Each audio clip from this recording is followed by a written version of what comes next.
I mean, I think one of the interesting things that the Russian sanctions have done is really bring this whole concept of sanction screenings into a whole world where traditionally people probably didn't pay a lot of attention to it. You know, I think you've always had banks and maybe some export companies that have done traditional sanction screening, but what we've seen out of the Russian ones, particularly because it's a different type of sanction regime, is a lot of different organizations all of a sudden waking up and realizing that they need to do something. So traditionally you had kind of lists of sanctioned individuals, sanctioned companies, and corporations would just screen against that and say, well, none of the people that we're contracting with are on this list. But interestingly enough, around the Russian sanctions especially, you have this concept of narrative and sectoral sanctions, which now you have things like, here's a sanctioned individual, but not only can you not do business with him or her, you cannot do business with any company that he or she owns. So now there's an additional burden and responsibility on corporations to understand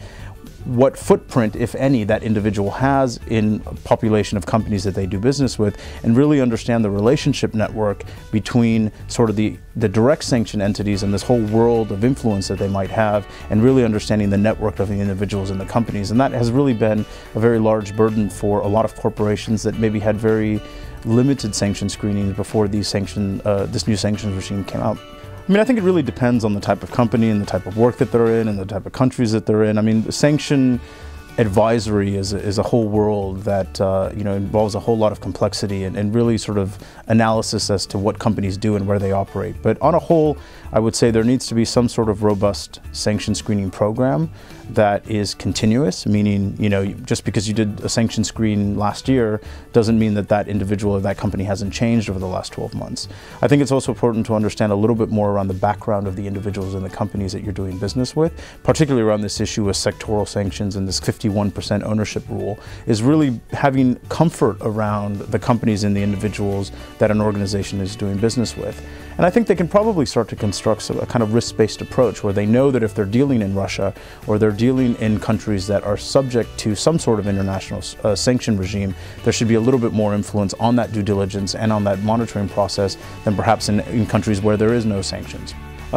So here at Thomson Reuters, we do several things to help companies